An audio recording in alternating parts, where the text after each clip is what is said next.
Bonjour à tous et bienvenue au balado d'Impôt Expert, vos impôts à votre façon. Mon nom, c'est Ida Cheli, je suis votre animatrice pour cette session. Et pour nous parler de la fiscalité, j'ai mon collègue Jerry Vitoratos. Bonjour Jerry, comment ça va? Ouais, ça va, Ida? Comment ça va de ton bord? Ça va bien, ça va bien. C'est nuageux aujourd'hui, mais c'est pas grave, le printemps arrive. Oui, bien, avec le printemps, c'est la fin de la saison d'impôt en plus. Donc, on a un autre bonus là-dedans. On a un autre mois encore. Alors Oui, oui, on a on a du travail à faire. Alors, aujourd'hui, on va parler un petit peu sur parce que en automne 2022, le gouvernement a introduit un plan pour rendre la vie plus abordable pour les Canadiens. Alors, on va parler des trois composantes les plus importantes. Est-ce que tu veux nous donner un petit peu de background sur le plan ou on se lance directement dans les points? bien, juste pour parler de ce plan-là, tout simplement, c'était le plan du gouvernement fédéral pour aider tous les Canadiens et Canadiennes à mieux encaisser qu'est-ce qu'on est en train de voir présentement, qui est l'inflation qui est répandue partout dans nos vies présentement, que ce soit à l'épicerie, que ce soit dans les achats d'autres biens. Tout le monde le sent présentement. Donc, le gouvernement a introduit ces trois composantes qu'on va parler aujourd'hui pour nous aider à mieux encaisser cette inflation qu'on voit présentement. Excellent. Alors, on va commencer pour le crédit pour la TPS qui a doublé. Oui, donc les deux derniers versements du crédit de la TPS, qui est une prestation trimestrielle que les contribuables qui sont admissibles vont recevoir. La façon d'appliquer cette prestation-là, c'est par envoyant la déclaration de revenus tout simplement et en étant en dessous de certains seuils de revenus. C'est le seul prérequis qu'on a besoin. Et en plus, il faut être 18 ans et plus. OK, évidemment. Donc, du moment qu'on a tous ces critères-là, ben, on reçoit dans ce cas-là une prestation trimestrielle qu'on appelle le crédit de la TPS. Et qu'est-ce que le gouvernement a fait dans ce cas-là? C'est pour l'année 2022. Ils ont tout simplement doublé les deux derniers versements qui ont été payés pour l'année 2022, excusez-moi. OK. Est-ce que ces versements sont imposables? Non, pas du tout. C'est ça la beauté, là. OK. Puis la TPS, c'est l'équivalent du crédit de solidarité du côté du Québec. Donc, on parle vraiment l'équivalent du fédéral. C'est trimestriel en plus, donc c'est versé à chaque 3 mois dans ce cas. Puis, ce n'est pas imposable. On peut l'empocher directement. Et c'est vraiment orienté vers des contribuables avec des bas revenus. OK? Mais le prérequis, c'est qu'il faut envoyer une déclaration de revenus. C'est la seule façon de faire l'application. C'est qu'il faut transmettre vos déclarations de revenus. Donc, même pour ceux qui sont, par exemple, 18 ans et plus, qui n'ont pas beaucoup de revenus, qui ne sont pas imposables, ça vaut la peine quand même de produire votre déclaration de revenus parce que c'est la seule façon de recevoir cette prestation-là. OK. C'est la déclaration 2021 ou 2022 Ben, qu'il faut soumettre? pour les prestations de 2022, c'était 2021 qu'il fallait produire dans ce cas-là. Donc, c'est toujours l'année d'avant, la déclaration de l'année d'avant qu'il faut produire pour être capable de recevoir les versements pour l'année en cours. Donc, à cause du fait que c'était pour 2022, ça prenait une déclaration produite de 2021, effectivement. Parfait. Maintenant, on va parler à quelque chose, un autre point qui était comme quand même assez nouveau, c'est la prestation dentaire canadienne. Oui, donc c'est la deuxième composante de ce plan du gouvernement fédéral. Donc, la prestation dentaire canadienne, c'est une prestation non imposable qui était versée aux parents qui avaient des frais dentaires encourus pour leurs enfants de moins de 12 ans. OK? Donc, et évidemment, pour ces frais-là, il fallait que les parents ne soient pas couverts soit avec une assurance privée pour ces frais-là, soit par une assurance gouvernementale. Dans notre cas, au Québec, on parle évidemment de la RAMQ. Bon, pour la plupart des contribuables au Québec, on sait que la RAMQ va couvrir beaucoup de ces frais-là directement. OK? Mais sachez que ce n'est pas tous les frais que la RAMQ va couvrir. Puis en plus, la RAMQ va seulement couvrir les enfants de 10 ans et moins. Donc, alors que la prestation va couvrir les enfants de moins de 12 ans. Donc, on a une autre année que la prestation va couvrir versus qu'est-ce que la RAMQ va couvrir. Et comme je l'avais mentionné, c'est pas tous les frais. Oui, la RAMQ couvre pas mal beaucoup, mais c'est pas tous les frais que la RAMQ va couvrir en termes de frais dentaires. Donc, il y a quand même des contribuables qui vont être admissibles à cette prestation-là. Bon, pour être admissible maintenant, c'est quoi les critères, c'est quoi les conditions pour être capable de le réclamer? Là, je le lis directement de notre blog sur notre site web. On a écrit un bel article de blog qui explique le tout, qui donne tous les détails sur ces composantes-là et sur le plan pour rendre la vie plus abordable.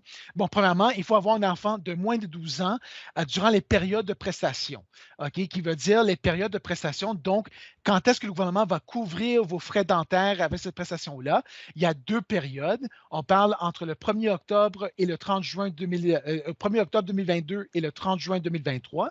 Et la deuxième période, c'est entre le 1er juillet 2023 et le 30 juin 2024. OK, donc ça, c'est les 2 périodes de prestation que le gouvernement va couvrir. Et pour évidemment, il faut faire application pour cette prestation-là. Il faut appliquer directement au gouvernement fédéral. La façon de le faire, c'est avec le portail mon compte ou mon dossier de l'ARC. Excusez-moi, je mélange toujours ces termes-là. Habituellement, c'est avec mon dossier avec l'ARC. Donc, le gouvernement a ouvert les applications à partir du 1er décembre. OK, donc, il faut avoir un enfant de moins de 12 ans à partir du 1er décembre 2022. Il faut que cet enfant-là, que vous recevez l'allocation canadienne pour les enfants, OK, donc la mensualité pour les enfants que va payer le gouvernement fédéral, il faut être admissible à cette mensualité-là pour recevoir cette prestation-là. Il faut avoir produit une déclaration de revenus en 2021. Ça prend au moins 2021 dans ce cas-là. OK, et particulièrement pour la première prestation, parce qu'on va voir dans quelques minutes que la prestation est basée aussi sur le revenu familial de la famille. OK, donc, il y en a des seuils d'admissibilité en termes des revenus familiales. Et on va le voir dans quelques minutes, c'est quoi ces seuils-là. Bon, après ça, notre revenu net familial rajusté est inférieur à 90 000. Donc, voici ce prérequis-là. C'est qu'on ne peut pas dépasser le seuil de 90 000 combiné si on est une famille. Okay, si on est monoparental, évidemment, c'est seulement pour un parent, mais si on est un couple, on ne peut pas dépasser le seuil de 90 000. Que ce soit monoparental ou un couple, le seuil est à 90 000. OK, bon, évidemment, vous avez payé des frais dentaires pour vos enfants, évidemment, durant ces périodes de prestations. OK? Et en plus, ces prestations-là n'ont pas, excuse-moi, les frais n'ont pas été remboursés sous un plan privé d'assurance que vous avez, par exemple, avec votre employeur et ni avec un plan de la RAMQ, par exemple. Donc, la RAMQ ne vous a pas remboursé pour ces frais-là. OK? Et comme je l'avais mentionné, beaucoup de ces frais sont couverts, mais il y a quelques-uns qui ne le sont pas. Donc, il y a quand même des frais qu'on peut réclamer.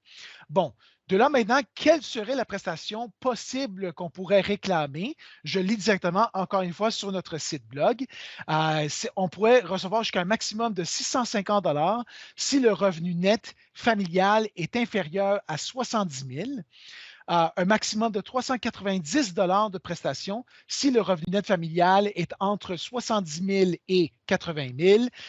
Et jusqu'à un maximum de 260 pour cette période si notre revenu net familial est entre 80 000 et 90 000. OK? Donc, et comme je l'avais mentionné, la prestation est non imposable. Donc, on va l'empocher directement. Bon, sachez, comme je l'avais mentionné, il faut faire une application. OK, pour recevoir cette prestation-là. Et évidemment, il faut montrer des preuves que vous avez déboursé des frais dentaires pour vos enfants de moins de 12 ans qui n'ont pas été remboursés sous une assurance privée ni remboursés par la RAMQ en plus. Donc, encore une fois, c'est mon dossier de l'ARC. Si vous allez sur notre site web, encore une fois, sur l'article de blog, on vous donne le lien pour être capable de faire application. Comme moi, je le dis à chacun de ces balados-là, on ne peut pas recommander on ne peut pas recommander plus ce programme-là. C'est bien fait du gouvernement parce que mon dossier ne vous donne pas seulement accès à l'application à cette prestation-là, mais en plus, ça vous donne accès à tout votre historique, à tous les renseignements qui sont reliés à votre déclaration de revenus. Et c'est très facile, c'est un jeu d'enfant de vous inscrire. Allez-y, vous inscrire. Parfait. Maintenant, on va parler de l'allocation canadienne pour le logement. Parfait. Donc, une autre allocation ici qui est encore une fois non imposable, mais cette fois, on a un versement unique de 500 pour les particuliers qui sont admissibles à cette allocation-là. Bon, l'allocation, le gouvernement vise qui particulièrement, quel contribuable? Bien, on parle de locataires qui sont qui sont à faible revenu. OK, donc ça, c'est les particuliers qui sont visés par cette mesure. Encore une fois, c'est un montant unique de 500 qui va être versé aux contribuables ou aux particuliers qui sont admissibles. Bon, encore une fois, je lis directement sur notre site les critères d'admissibilité. Donc, premièrement, vous étiez âgé d'au moins 15 ans le 1er décembre 2022. Ça, c'était la date où on pouvait commencer les applications pour cette prestation-là. Vous étiez résident du Québec, excusez-moi, résident du Canada en 2022. OK? Vous et votre conjoint avez produit votre déclaration de revenus en 2021. Vous voyez le thème, hein? Il faut vraiment produire vos déclarations de revenus. OK? Donc, même si vous n'êtes pas vraiment imposable, vous voyez avec ces prestations-là que ça vaut la peine de produire vos déclarations de revenus, que ce soit la TPS, que ce soit la prestation dentaire, que ce soit l'allocation canadienne. Ça vaut la peine de produire, sinon, on ne peut pas recevoir cet argent qui est on s'entend, c'est gratuit. C'est gratuit pour vous. OK? Donc, vous avez produit vos déclarations 2021 et après ça, votre revenu familial est en dessous de 35 000 si vous êtes un couple ou une famille, dans ce cas-là, donc famille monoparentale, et 20 000 si vous êtes célibataire. OK? Donc, il faut que le revenu net soit en dessous de ces seuils-là pour être capable de réclamer cette prestation-là. Évidemment, le gouvernement va le baser sur l'année 2021, OK? Parce que les applications ont commencé le 1er décembre 2022. Vous n'avez pas produit vos déclarations de revenus 2022 à cette date-là. Donc, le gouvernement se base sur 2021. Et en plus, le coût de votre loyer représente au moins 30 de votre revenu familial net rajusté. Donc, on applique encore une fois, on peut deviner où? Mon dossier de l'ARC, ça prend absolument le portail pour être capable de faire application pour cette prestation-là. Puis sachez que votre date butoir s'en vient. OK? On enregistre ce balado-là le 23 mars. On devrait être en mesure de le poster le 24. Mais sachez que vous avez après ça une semaine seulement. Vous avez jusqu'au 31 mars de cette année pour faire application pour cette allocation canadienne pour le logement. Donc, allez-y, si vous êtes admissible d'après les critères que je viens juste de vous mentionner, allez-y, n'attendez plus, allez-y pour demander votre allocation. OK. Il reste une semaine pour faire l'application. Alors vraiment, qu'est-ce qui est aussi très important, même que vous avez un revenu faible, faut faire une déclaration afin d'avoir les crédits qu'on peut bénéficier comme la TPS, et ainsi de suite. N'est-ce Oui, pas? oui, absolument. Donc là, vous voyez là, l'importance de produire la déclaration de revenus, même si vous n'êtes pas imposable. OK? Donc, même si vous n'avez pas de gros revenus, là, où il n'y a pas de retenue à la source, par exemple, sur vos revenus, ça vaut la peine quand même de produire votre déclaration de revenus parce que vous voyez maintenant que vous serez admissible à ces allocations-là. Donc, exemple, si vous n'êtes pas imposable, bien, vous tombez en plein directement dans l'admissibilité de l'allocation canadienne pour le logement si vous êtes locataire. OK? Donc, là, c'est un 500 gratuit que le gouvernement vous donne juste en produisant vos déclarations de revenus et en faisant application avec le portail Mon Dossier. Ida, je ne sais pas, dans tous les balados, dans tous les Facebook Live qu'on donne, je pousse tout le temps ce portail-là de Mon Dossier, mais là, vous voyez l'importance d'avoir le compte ouvert déjà avec le gouvernement, parce que là, maintenant, le gouvernement vous oblige d'avoir ce compte-là pour être capable de faire application pour ces prestations-là. Et la prestation dentaire, c'est le même principe.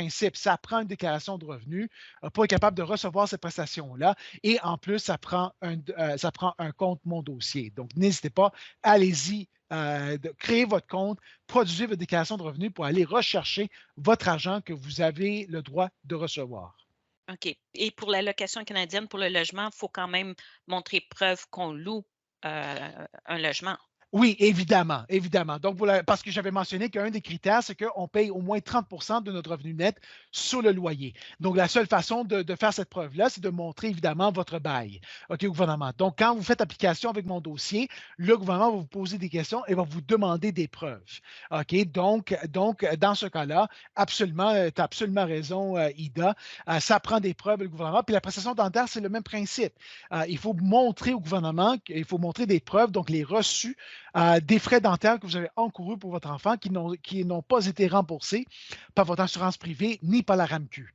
OK? Donc, ça prend absolument ces preuves-là pour être capable de recevoir ces prestations-là.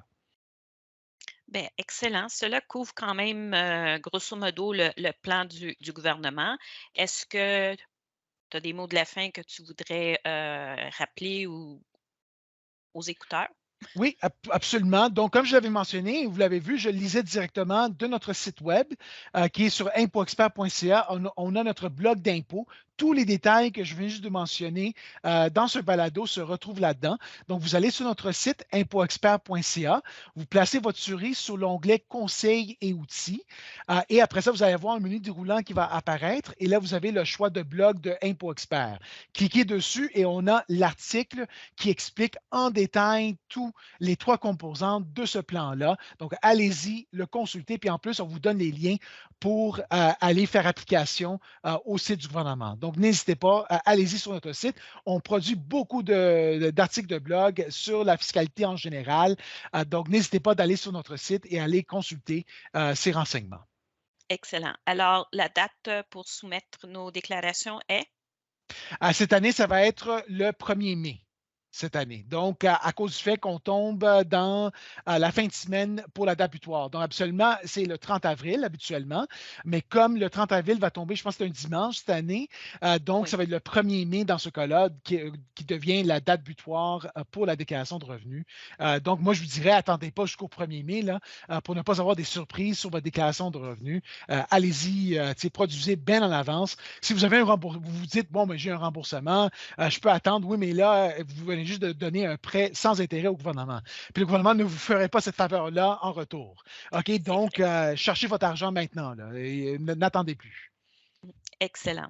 Alors ça conclut notre balado pour aujourd'hui. Merci beaucoup, Jerry, et on se reparle, la prochaine fois. Merci Merci, beaucoup. merci, au revoir. Bonjour.